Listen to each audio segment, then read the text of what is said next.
Cachamaniacs.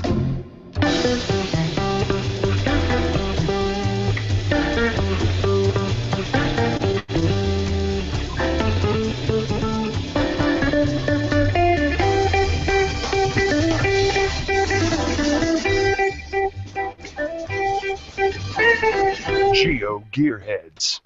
Welcome back to episode 86 of the GeoGearHeads. I'm Daryl W4 with the Bad Cop and guest Jason Grubb to talk about the Leave No Trace organization.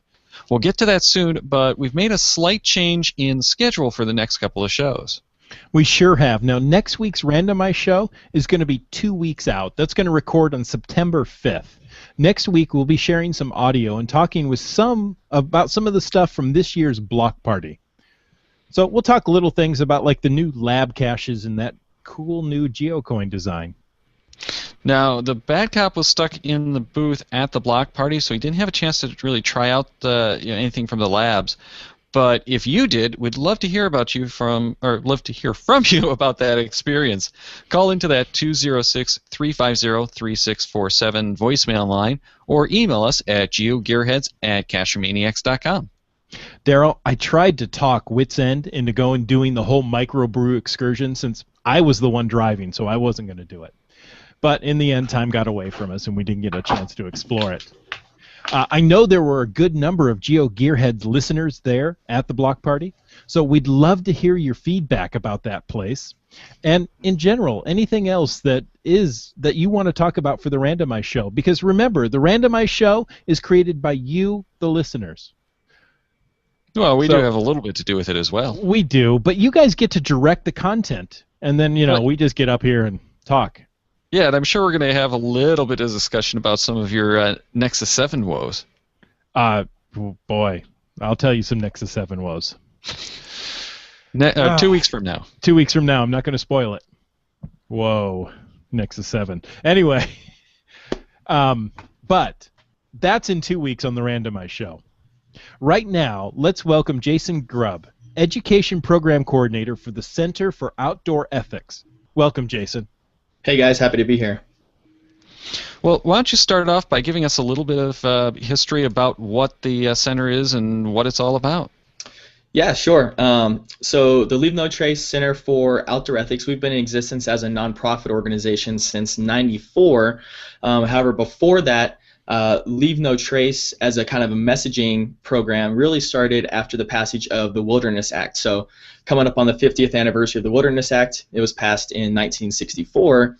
Following the passage of that, these federal land management agencies started to see a lot of increased visitation on these newly designated public lands, and with that increased visitation, they were seeing increased impacts too. And so they started to try to develop some messaging to help educate visitors about ways to minimize that impact. Some of the early terms were things like wilderness manners, no trace camping, outdoor ethics, things like that. Eventually, the land management agencies kind of collaborated. They eventually kind of decided on one term, Leave No Trace. Then in the early 90s, the U.S. Forest Service partnered with NOLS, National Outdoor Leadership School, to help to develop curriculum, to develop training. The first 5-day, what we call a Master Educator course, was run in 1991. And then in 1993, there was this big outdoor summit in D.C., and essentially one of the things that shook out from that summit was that there needed to be a national nonprofit organization taking over the developing of curriculum and overseeing training. And so the following year, in '94, we were created as Leave No Trace, Inc., and then in 2003, we changed our name to Leave No Trace Center for Outdoor Ethics. Nice. Nice. Now, that we here are into all sorts of geolocation games, and geolocation games cannot be played indoors. Sure. So, the listeners to this show like to be outside. Mm-hmm. Can you give us some ideas of some of those ethics that you talked about? What should we be practicing? Yeah, sure. So Leave No Trace is founded on what we call the 7 principles of Leave No Trace. And these 7 principles target just about every single impact that we see out there in our public lands. I'll just run through the principles as they read. So we have plan ahead and prepare, travel and camp on durable surfaces, dispose of waste properly, leave what you find, minimize campfire impacts, respect wildlife, and be considerate of other visitors. And so those are very broad terms. They apply to just about anyone who's out there recreating. However, the center does have specific leave no trace information for geocaching as it relates to those individual principles. Yeah, there is a reference card available from the website. Before we get into what those principles are, can you kind of talk about what those cards are? Because you have them for a whole bunch of activities as well. Yeah. But what are those cards, and what does that all tell you? Yeah, sure. So you're referring to, some people call them hang tags. What they're officially recognized as are plastic ethics reference cards. And they're little, I'd say about 3-inch by 5-inch recycled plastic cards. Right now we have 13 different variations. We have kind of the standard one, very backcountry specific, very wilderness specific, kind of initial leave no trace overview. We have ethics cards for canyoneering. We have them for hunting, have them for fishing. We have them for river corridors, for heritage sites, for winter recreation, for rock climbing, geocaching. We have a kid-specific one, so similar information but just simpler language. We have one specific to front country areas, or like those day use areas. Then we have another one that's called our Bigfoot tag. Bigfoot's our mascot. Bigfoot's been doing it for years, leave no trace, and we have a Bigfoot pledge, plastic ethics reference card. Oh, Nice. very cool. Yeah, they're great little cards. People love them. They can clip them on a backpack. They can throw them in a glove box. And it just lists the 7 principles, and it has a few bullets beneath each principle that helps remind people of ways, for example, if you forget, how far should I, camp away from water sources? It's easily, readily available. 200 feet, perfect. Right, and it's specific to whichever activity it is that you purchase that card for. Right, exactly, and that's the thing with leave no trace. People frequently, they look for, they come to us asking for a definite, finite answer, and a lot of times with leave no trace, the answer is it depends. It depends on what type of activity you're doing. It depends on what type of land you're recreating on. It depends on the climate. Depends on the geographic location. Recommendations for a very wet area like the Pacific Northwest, or that's going to vary dramatically from the Four Corners area, and so the answer with leave no trace is frequently it just depends, and that's why we have so many different hang tags, so many different brochures, so many different ethics booklets to try and address those different activities and different geographic areas. Right, and this is also kind of just guidelines, or not hard set rules, because a lot of that depends on where you are and what that particular land management entity wants. Yeah, exactly. A lot of people get pigeonholed into think that leave no trace is an absolute, that they're rules. Really, they're simply recommendations. They're guidelines. With leave no trace, it's just about making the best decision possible with the information that you have.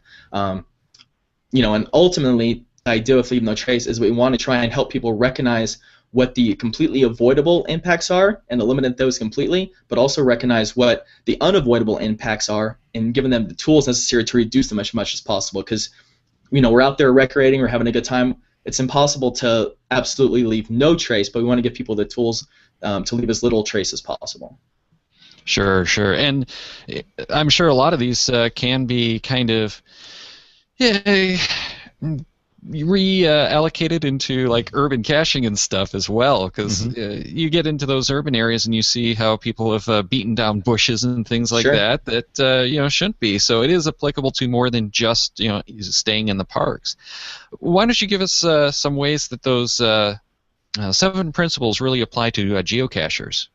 Yeah, absolutely. So I'll just start with kind of off the top. When it comes to planning ahead and preparing, something important for geocachers is to really know what the local geocaching policies are, what the local land managers or landowners, in some instances, what their wishes are, what the regulations are behind that before you go out and seek or place caches. That's a big thing towards leaving no trace, is that plan ahead and prepare component. A lot of the 7 principles kind of fall away from that.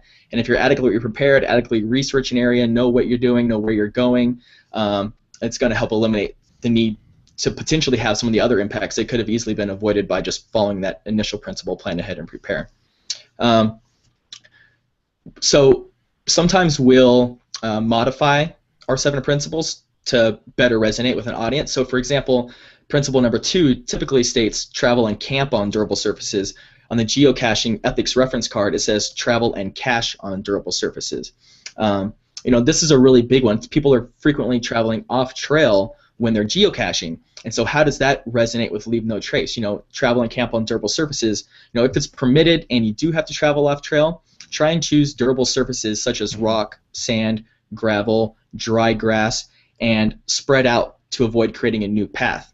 In these areas that are pristine, if you're traveling off trail and you have 10 people following in a straight line, there's a higher propensity to create a new trail there, whereas if you were to completely spread out shoulder to shoulder, then you only have one set of footprints walking through a given area than 10 or 12 footsteps, and so the chance for trampling vegetation is minimized in that sense. When I say durable surfaces, sometimes that's kind of a nebulous term.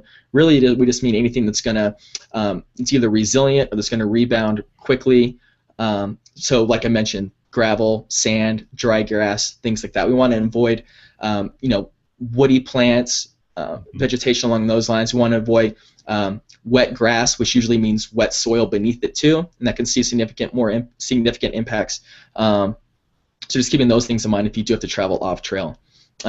Another thing that kind of applies to travel and cache on durable surfaces, just when you finish searching for a cache, try and do a little bit of landscaping to make it look like nobody's been there. That's a really easy way to help ensure a positive recreation experience for people coming along after you. They want to have the sense that they're the only ones there. They're the first ones to see this cache. That's an easy thing you can do. It's just kind of camouflage an area, look like maybe you haven't been there looking for something. That's one of my big pet peeves is when you walk up on a cache and you see an obvious trail that was only there because of the cache, and the area is a bit beat up. I'll go and stand up plants when I can, try to brush the area and leave it a little better than I found it. Yeah, that's great. And one thing that we recommend when you do start to see a noticeable trail forming, notify the cache owner and say, hey, there's a noticeable trail here. Maybe you want to think about maybe just relocating the cache a little bit, just to help give that area a chance to revegetate and regrow. Nice. Another thing with travel and cache on durable surfaces, we want to try and avoid placing caches in designated wilderness areas that are designated as wild and scenic river corridors, and maybe even more importantly, some of those areas that have historic or cultural significance, where the moving about of artifacts and things like that has some serious ramifications outside of just the kind of the biological ramifications that we typically see with some of the other leave no trace practices. And really, that comes back to get permission from the landowner that where you're placing the cache. They know the areas of their land. Make sure you get permission from them to place that cache. Yeah, absolutely. And I know, for example, the National Park Service, I believe they don't allow any geocaching on National Park Service property. The Forest Service is a little bit more nebulous in that sense that, they kind of typically view it as something that they would remove if they came across it. Individual districts are sometimes different, so it's a really good idea to call ahead and find out what that local district office says, because it's not so broad sweeping like the National Park Service policies are. Right. Another one of the principles of leave no trace as it relates to geocaching, dispose of waste properly. So we've all heard the phrase pack it in, pack it out, right? Pretty common term. Well, in the geocaching community, there's cache in, trash out, CITO. Carry an extra trash bag with you for trash, leftover or dropped food. Make sure you're packing out all that with you, so again, people don't see a sign of your visit. And also too, especially with food, what may seem like waste to us, a peanut shell or a little bit of micro trash from a candy bar or something like that, that's very insignificant to us, but to some small animal, it's a full meal and they'll come seeking for it. We want to try and do our best to not habituate them to human food and try and not alter their behavior in any sense. Some of the things I'm not talking about, for example, dispose of waste properly. I could talk about, digging a cat hole and making sure you're using the bathroom, certain, 200 feet away from trails and water, things like that. But that's just leave no trace in general. So I'm just talking about geocaching specific things. Right. Now, in caches that are large enough, I like to leave behind a plastic grocery bag. so that if you're walking into the trail or into the cache and you see garbage on the trail, you can take that bag with you on the way out, pick it up, and make it a little nicer for the next person coming through. Yeah, that's fantastic. I'm sure it's been utilized on several occasions. That's fantastic, yeah. The principle, leave what you find. This is sometimes we like to tout ourselves as being a very evidence-based organization. We have a lot of research, a lot of recreation ecology studies saying that these are the best practices. Leave what you find is sometimes one that's viewed as a little more of a touchy-feely, less ecological issue. What's the ecological impact of me taking this seashell from this beach when there are literally millions of seashells? And so this is one that I just like to challenge people personally with the question of, would this be here if you weren't? And so if leave what you find, as it relates to some of the things that really do have an impact, like taking away things of historical value, artifacts, things like that, we want to make sure that we're not using artifacts as cache items. One, because we want to try and, like I said before, preserve that experience for future people who come across those. But also, two, there's things like the Antiquities Act and the Natural Heritage Preservation Act that if it's older than 50 years old and you're on federal lands, you could be in a lot of trouble for removing that from an area. Mm-hmm. I know in geocaching there's the lift, look, and replace practice. When you're looking for a cache, if you say, oh, maybe it's under this big rock, instead of grabbing the rock and tossing it 10 feet out of the way, pick up the rock, look underneath it, or tree branch or stump, whatever the case is, and just set it back where you found it. So so you're not having an obvious disturbance to the area. Yeah, and I think that's important too. That it does seem like in many cases there's hundreds of rocks or something that who cares if I disturb one, but sure, it can be significant, and you don't necessarily know why. One of the things that I've seen happen is the rock beds that are used for erosion protection get torn up by cachers, and they might not have even realized when the cache was placed there that it was for erosion protection, and all of a sudden there's problems the next year because that's been disturbed. Yeah, sure, absolutely, and you probably have some pretty angry trail crews that's probably spent a lot of work to put those in too. Probably. Yeah, one of the great examples I like to use is just look at Petrified Forest National Park. I mean, 30, 40 years ago, every visitor who came in got to take a piece with them, and now that's no longer the policy because they've had something like 3.4 million tons removed from the area, and they frequently get items back in the mail. People have just felt bad taking things. There's also apparently some kind of voodoo curse on apparently if you remove items, so people have had some bad luck afterwards, and they send stuff back.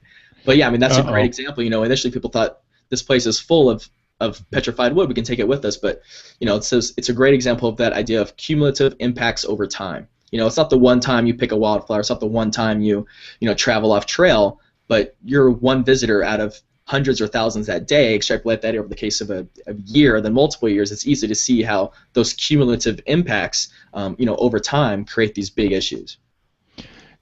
Jason, I have a piece of petrified wood that I got about 30 years ago when I was a child there. Maybe I should be mailing this back. Maybe that explains all this bad luck in my life for these last 30 years.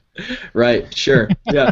And, that's one thing we like to frequently tell people when we're talking about leave no trace is there's no point in trying to in feeling bad about the things you've done in the past when really people want to do the right thing. They want to do its best. It's really just not knowing exactly what the best thing is or not knowing the full ramifications of your actions. And so we always like to tell people when you learn leave no trace, don't worry about the stuff you did 10, 20 years ago. If I fretted about every candy bar I threw out in the middle of nowhere before I was exposed to this type of ethic, I would have some serious things on my mind. But it's about what you do with this information going forward that's important. Okay, I feel better. Thank you. You should feel better, and also, take solace in the fact that the land management regulations then were yes, you could take a piece. Now they're exactly not. So we always default to local land management rules and regulations when we're talking about anything, and that's we don't want to exclude any user group. If you're out there and you're recreating on these public lands, we want you to do so. But we frequently get flack from people who view rock climbers as a threat because they're defacing rock walls, or mountain bikers because of trail erosion, or hunters or fishermen, things like that. But in reality, these are viable legal activities on these shared public lands, and we would like to teach these people how to do those activities with as little impact as possible, and then not reach them at all, and have them willy-nilly with no kind of idea of how to leave less of a trace. Well, I think the change that you brought up in the petrified forest is important too, because the land managers will change policies. So it's a good idea to go and check every so often and make sure that things that were the case a year ago are still the case now. You might find that one of those trails that you used to like to hike, they're trying to close down and use to regrow part of some kind of preservation plan. They might have found some very rare species of plant or something in there that they don't want anyone to trample. So it's very important to go back and check with the land managers on that kind of stuff, and don't just assume that trails are trails and that you can put a cache where you put a cache a year ago. Yeah, absolutely.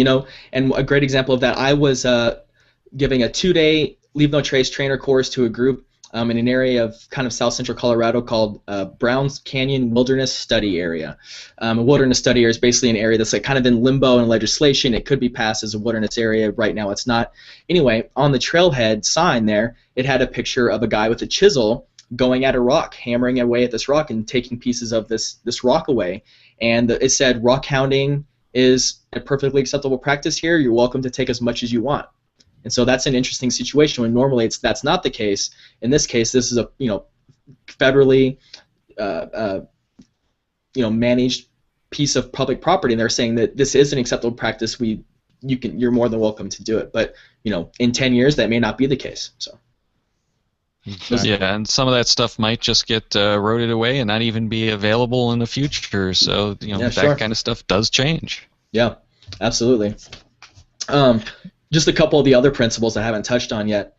Respecting wildlife. I talked about that a little bit with the disposal of waste properly and making sure that your food's properly packaged. We really want to not leave any food in a cache. It may be buried, it may be up in a tree. You may think that just because you can't smell it certainly doesn't mean that those animals out there can't smell it. So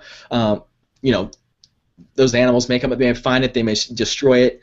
They may be harmed by consuming that food or those wrappers associated with that food, and then you get into the cycle of animals coming into that area looking for food, and then we have that issue, like I said before, habituation to humans with food conditioning, and that's when we have some real problems. We've all heard the phrase "a fed bear is a dead bear," right? So we want to try and avoid that as much as possible. Not necessarily saying that a bear is always a problem, but a lot of those skunks, porcupines, squirrels, a lot of those more what we call kind of nuisance animals, they get habituated just like the bears coming down out of the mountains looking in dumpsters too. So. Well, that's a rule for geocaching in general, is don't put any food in there. And we've all seen even the urban caches where someone's used like a peanut butter jar that they thought they cleaned well enough, they couldn't smell anything, but all of a sudden you've got a chipmunk or a squirrel or a rat or something that chews through to get that food, which isn't even food, it's just the smell of food. Oh yeah, and I'm at fault for that too. I work for the center, I'm the education programs coordinator, and I should know this stuff, but just a couple months ago I came back from a climbing trip and I had some nuts in my pack, and I didn't bother bringing it inside. I left it out on the porch overnight, and sure enough came out there and there was a hole chewed through the pack right where the nuts were, and a squirrel or something or other got away with a pretty good snack at my expense. So.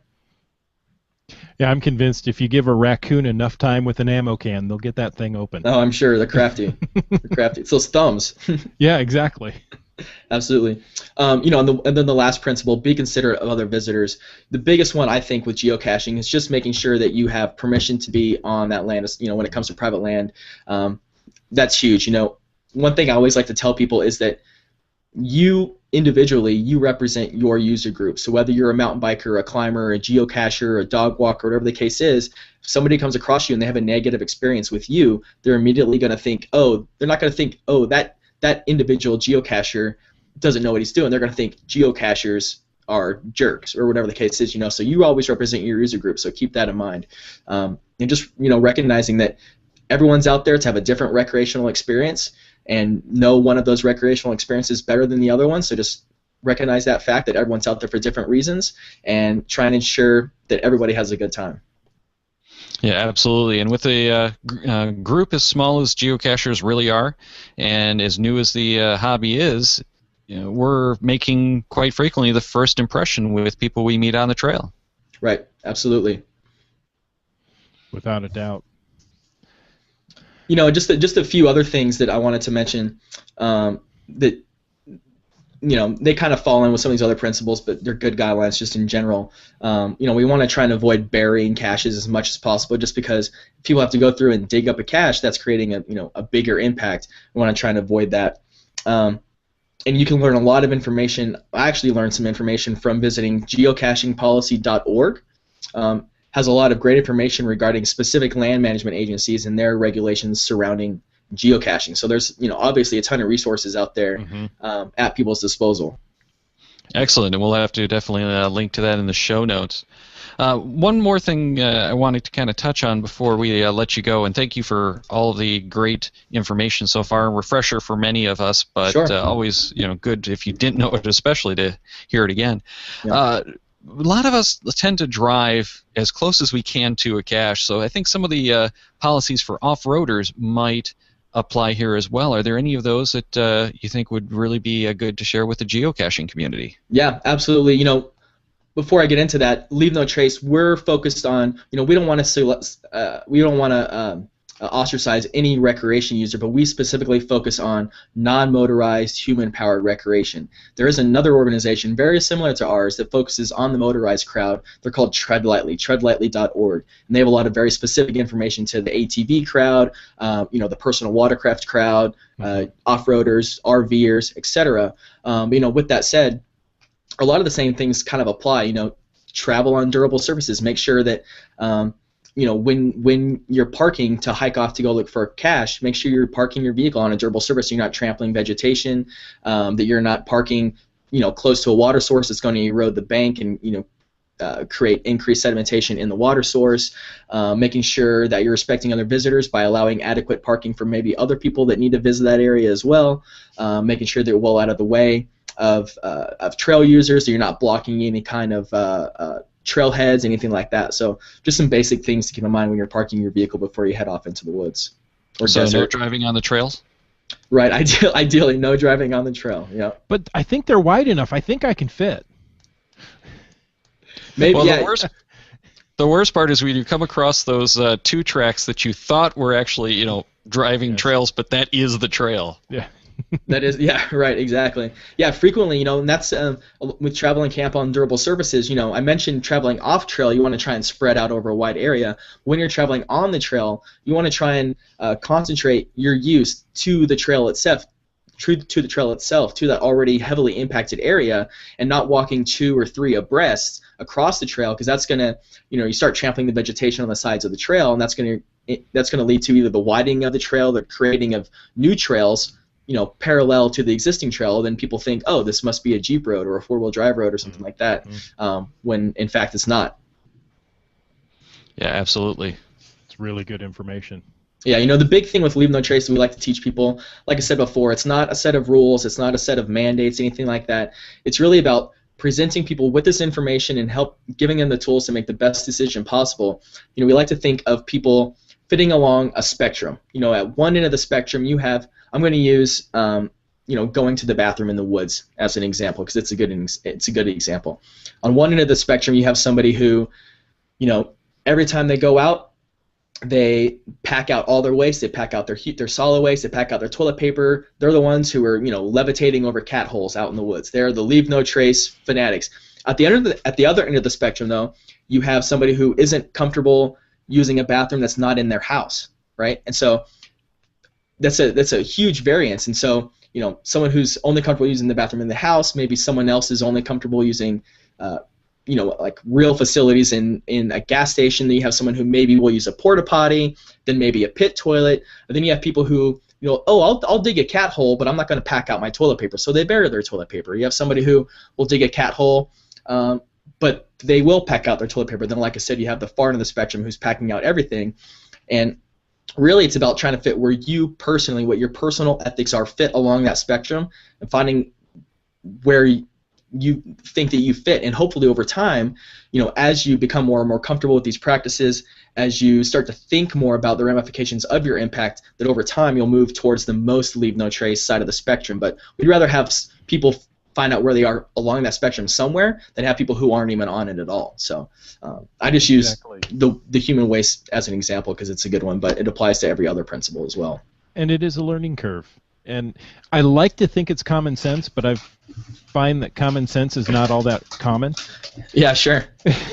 So I think as you're out and about more and more, you realize, this doesn't look good. I find trash on the trail. I'm not going to leave any extra trash on the trail. Right.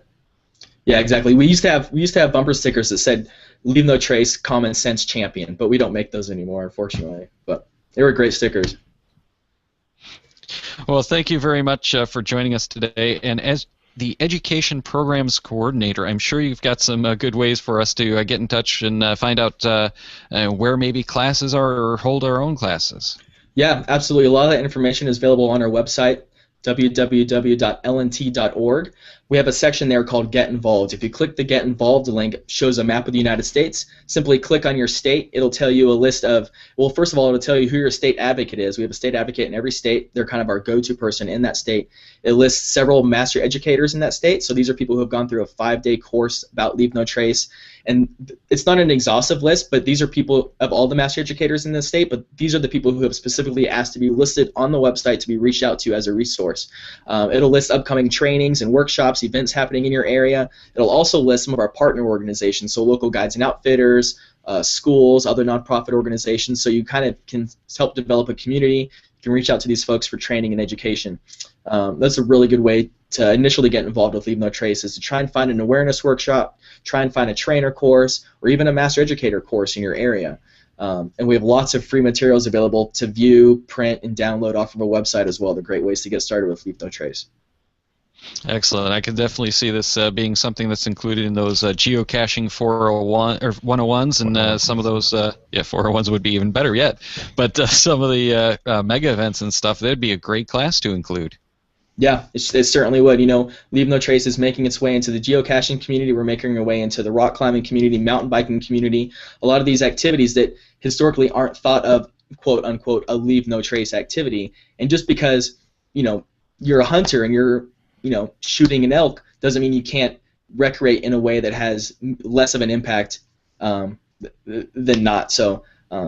We really want to try and educate people about those minimum impact practices for their respective recreation activity of choice. Excellent. Well, thank you again for joining us, and to everyone who's listening, remember that next week we are not going to be doing the randomized show. Instead, we're going to be doing that Insight from the 2013 Block Party show instead. Then we're going to do the randomized show. So we'd love to hear all of your feedback, and of course you can check the website for show notes for this with all of those links we mentioned today, and hopefully a lot more. Check the Cachamaniacs website at cachamaniacs.com for more on the GeoGearHeads, including show notes from this and all our episodes. We love hearing from our listeners, so leave us feedback by calling 206-350-3647, by emailing GeoGearHeads at cachamaniacs.com, or through the many outlets of social media. Your support helps keep the Cachamaniac shows coming. Please consider making a PayPal donation through the link on our website to support the Cachamaniac shows. GeoGearHeads is produced by Chris Umfenauer and Daryl Wattenberg. This show's copyright 2013 by Daryl Wattenberg, all rights reserved.